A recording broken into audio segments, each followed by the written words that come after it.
What's up, guys? Welcome back to Newswave. So we finally got the official translations from Nintendo with those investors' questions that were asked last week, and we're going to go over those here today. One in particular, because it does talk about an idea that I think Nintendo could pursue with their Switch Online service. Also, we're going to be talking about PlayStation Now, as Sony announced a bunch of games heading to the service, one with a pretty interesting catch, and we're also going to talk a bit about the crazy retro gaming market, as it looks like another cartridge is going to be bringing in quite a bit of money. Guys, if you enjoy these videos, make sure that like button helps out a ton, and if new here to the Spawn Wave channel, make sure you subscribe down below and ring the notification bell so you can keep up to date with all the uploads here on the channel. And we're going to start today with Nintendo Switch Update 12.1.0. It went live last night, and it mostly just outlines one feature that they have added to the Switch. No, it's not folders. No, it's not themes. Let's head over here. They say at the top, if there is not enough space remaining on the system memory, internal storage, or micro SD card, when downloading game software update data, you can now delete old data for that software, enabling you to download the new data. When deleting the old data, you won't be able to play the game until the new data has finished downloading. Essentially, if your system is completely full and the update needs several hundred megabytes or even a gigabyte, we know these updates can get fairly large, you won't have to go through and delete something off your system. It'll just delete the update data that you have, I guess, attached to that software, and then place this new update into the software. You just won't be able to play that game until it's completed. Then we have general system stability improvements, because why not? It comes along with every update pretty much. Now, looking at this, we know people tend to data mine and look through some of the changes, and we'll see if Nintendo's done anything else here to let us know their plans going forward here, whether, yeah, it's with a revision or just some feature they have planned coming up. But a pretty small update, I would say. It's nice to have that extra feature so you don't have to go through and delete something temporarily to make room for a temporary update, but not the big update I'm sure that people are looking for right now for their Switch. Also, we had talked previously about Housemarque being acquired by Sony, but it does look like a couple of other companies were also inquiring about picking up Housemarque. We can head over here. This was an interview with the CEO of Housemarque where they say the usual suspects, i.e. major players in the field from China, Sweden, and the United States. I have to say that there is a very special spring behind us, and the fact that we have been competing even feels a little surreal. In our discussions, it became clear that Sony wanted to buy us because we are doing something that others are not doing. And I mean, immediately you think of, well, Microsoft and Tencent, but you could throw EA or Take-Two in the mix. I mean, really, as we've gone along here with Housemarque, they've made a lot of strides, right? We went from like Resogun, and now we're in Returnal, and clearly they proved themselves to Sony, but the fact that other companies were coming in and inquiring, I guess after seeing Returnal, it probably did force Sony's hand a little bit to say, okay, we like working with Housemarque. We want them to become part of the Sony family, the PlayStation Studios family, because we don't want Microsoft or EA to come in and pick them up. But I think it worked out pretty well all the way around for Housemarque and Sony. Oh, and it does look like GameStop is holding their summer game sale, and I told you I would let you know if there were any good sales around Nintendo first-party games. Well, we can head over here. This is on GameStop's deals page currently, where we see the summer sale at the top, July 5th to the 10th, so basically through this week. And their big sale they have running currently is running throughout the rest of today, and it looks like they have Fire Emblem, Mario Odyssey, those are at $35 each. You can see that at the top banner there. Again, it will end at the end of today, the 6th. But then if you scroll down a little further, you can see Mario Kart Live Home Circuit is $25 off.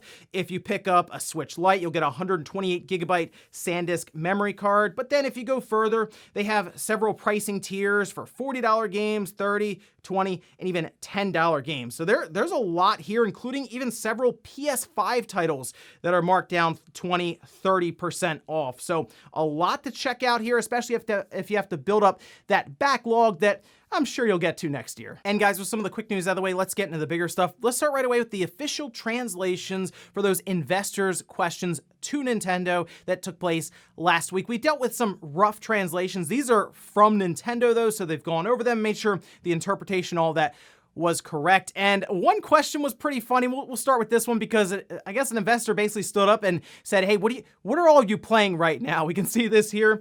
This was question 3. People holding important positions at Nintendo should at least like games, even if they don't have the skills to create games. In order to get to know each director candidate as a person, I'd like to know about their favorite games. So we go through here, and like Furukawa, for example, mentions Super Mario Bros. Was released when I was in junior high school, so I was right in the middle of the Famicom NES generation, and going on further to say in their private time, they play various games, both from Nintendo and from other companies. Then Furukawa kind of turns to everyone else there, and they kind of go along talking about, to be honest, older retro style games that they still enjoy to this day on the Super Nintendo and Nintendo. I did notice that Miyamoto also talked a bit about Pokemon Go being the big one that he's currently hooked on, but his first sentence was kind of funny, is I basically tend to play the games I created myself, so I haven't been influenced much by the games of other companies. It's interesting that you would just kind of branch off and just play games that you created, but hey, I guess as he says here, he doesn't want to be or just hasn't been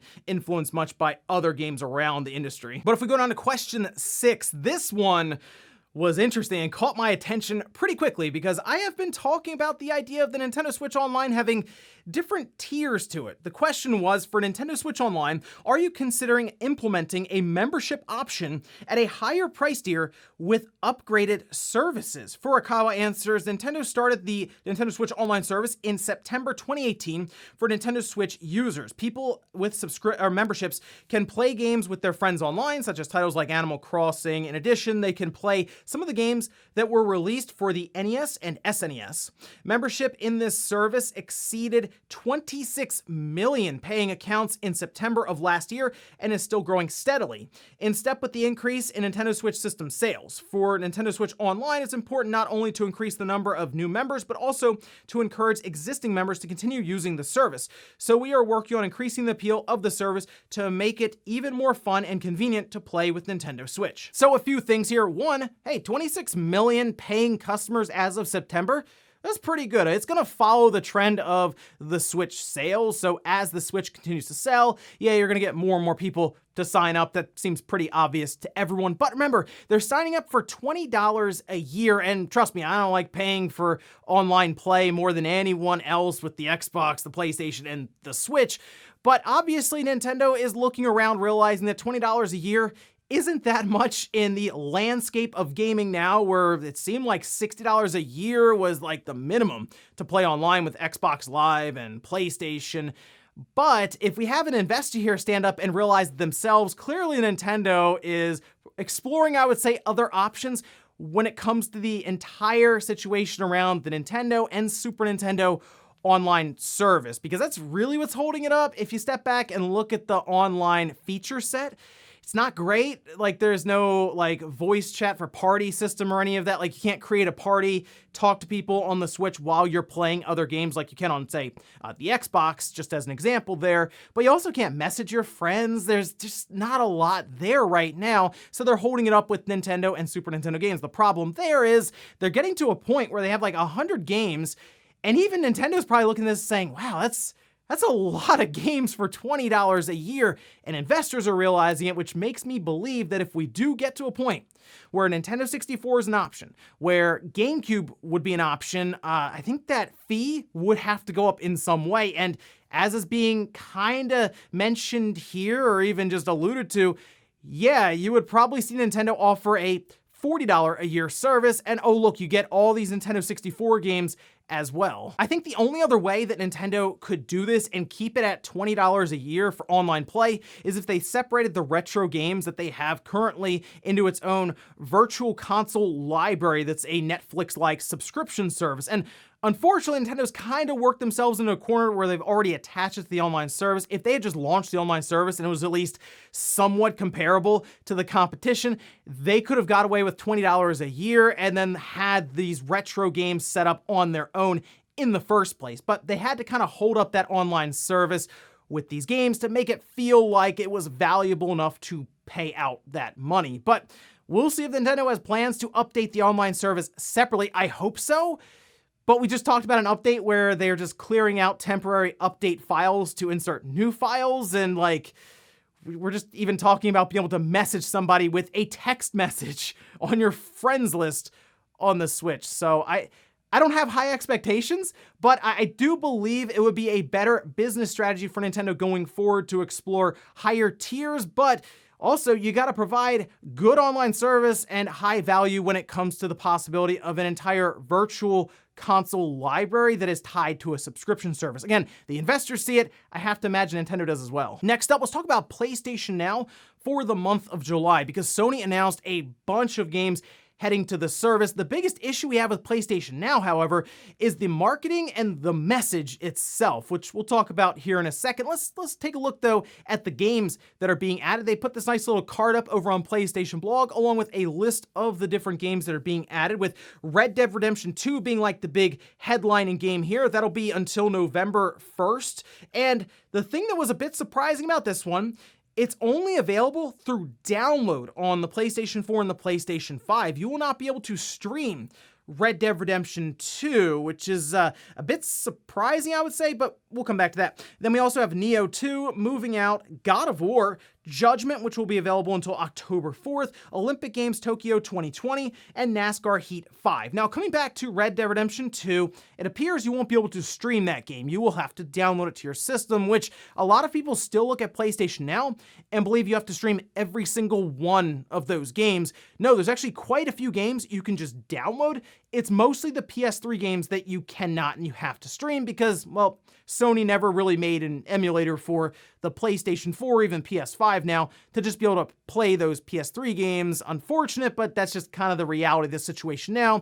It's something they've basically had to deal with going forward because of just how weird and unique the PS3 itself was from a hardware standpoint. But it is a bit surprising because this does go against the core concept of PlayStation Now, which was devised originally as a streaming service. Now, some people were talking about this not being the first time necessarily that you've had to download a game. If we go back to something like Grand Theft Auto Online, apparently you did have to download that one, and a lot of people are speculating, oh, maybe because Red Dead Redemption 2 has the online mode, that you would have to download it to then play it on your PlayStation. But that's the biggest issue with PlayStation Now. It's not that it doesn't have value, it's that people don't really know what it's become at this point. It's not something that you just stream all the time. You can download and play them natively on your systems. Also, Sony does need to start getting PS5 titles on there in some way because it's mostly PS4 games, and I know they still have to build up their library of PS5 titles as they go along here, but it is something for them to consider as they go forward.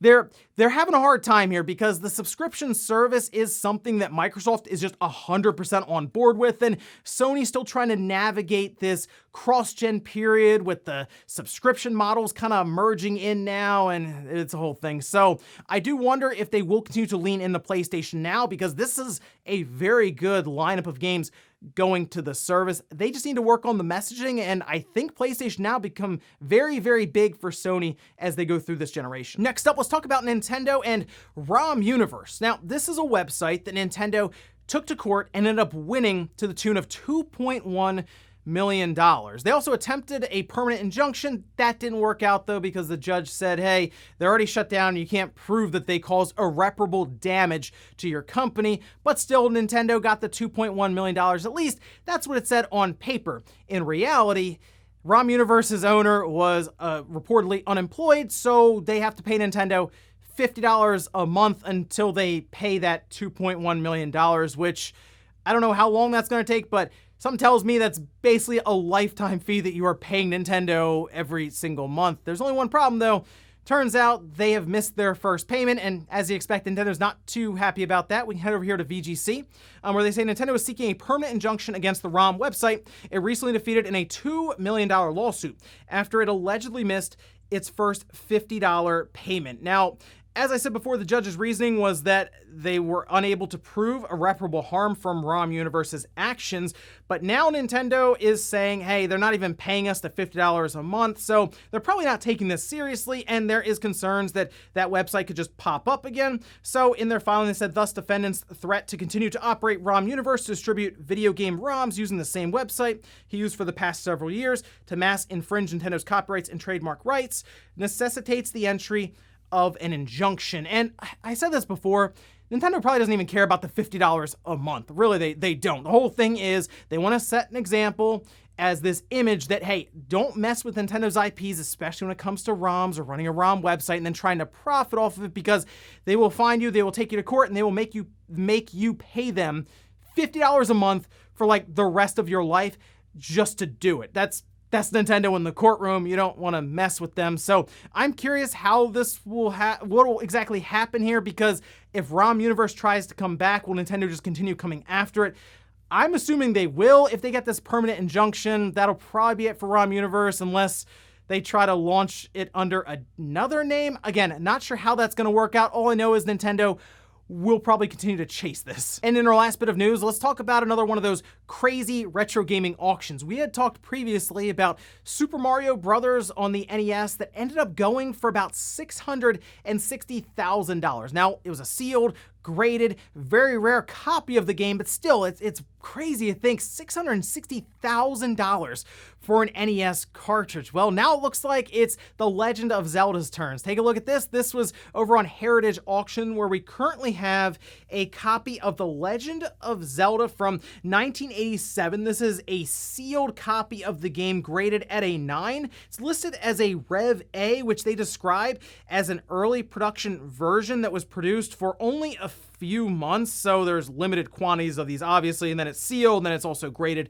at a 9, and you can see it's already jumped over $115,000. This is in bids, so like this isn't just a set amount they have up, and if someone buys it, they buy it. This could continue to run over the next couple of days here, and I don't think it's gonna get to what we saw with Super Mario Bros. That was $660,000, but still, we're seeing more and more of these NES sealed retro games go for over $100,000. It does kind of shift the market a bit and makes people look at their collection a little different, even if it's not worth that kind of money, because these are obviously special cases. I've seen it before where people will see these things happening online. They immediately think that their copy of Duck Hunt is worth a ton of money because it's an NES game and it must be rare. But this is Legend of Zelda. We're in the anniversary year. I mean, it's a good time to put this up for auction. I think it's still going to run for a bit here. Like, we'll see it jump up. I don't know if it's going to go over $200,000. It could and surprise me, but I mean, it being over $100,000 now is pretty impressive. So I'll follow this just to see where it ends up and let you guys know. And before we go to the comment of the day, we're taking the poll that I posted up yesterday, where I asked, are you picking up Zelda Skyward Sword HD after seeing the quality of life improvements detailed? 39% said yes, the improvements look great. 52% said no, I'm not interested. And then 9% said, I don't have a Switch. And you know what? Looking at those quality of life improvements, I'm going to be curious if this game reviews better on the Switch. It's going to be 1080p, 60 frames per second. They obviously cut out some of the things that people had complained about or criticized or pointed out in some of these reviews on the Wii. And we have the option of button controls. And there are a lot of people who didn't play this game on the Wii. Several reviewers probably didn't play it on the Wii who are reviewing games now. So like, this could be a whole new experience for them. And that could be something to keep an eye on. What if this game comes out and ends up reviewing better and maybe jumps over a 3D Zelda game that was originally ahead of it? But I'm looking forward to it. I played through it once on the Wii and the motion controls were just, I didn't really get into it as much because of that. So yeah, I'll revisit Skyward Sword in a couple of weeks here and see if I enjoy it more on the Switch. And we'll finish up with the comment of the day as you're seeing here. This is from Comics saying, fun fact, the creators of Knockout City, Velan Studios, made Mario Kart Live. You know what? Knockout City is really fun. It's a good game, and I still jump into some matches a couple of times a week, but I have noticed less and less people talk about it, and I don't know how the player population is because it's like 3-on-3, so you jump into a match pretty quick for that. But like, Mario Kart Live is a high quality release. It's a bit different with the kind of the toys and augmented reality side of things, the RC car and the video games. But I think Velan's been doing pretty good here. It's just they have two releases that I feel like people have kind of already forgotten about here. So, I mean, here's hoping that Knockout City continues on, because I think that game in particular has a lot of potential. And ladies and gentlemen, that's going to do here for Newswave. If you enjoyed this video, guys, hit that like button, really helps out. If not, hit the dislike. Leave comments down below about everything we talked about here today. There's Nintendo Switch Online with the investors asking things like, hey, would you do a higher price tier? Do you think Nintendo will try that? And what would they add to that higher price tier? Also, what about PlayStation Now and these games being added in July? Are you subscribed to it, and do you enjoy the service? Thanks, guys, for watching, and I'll see you next time.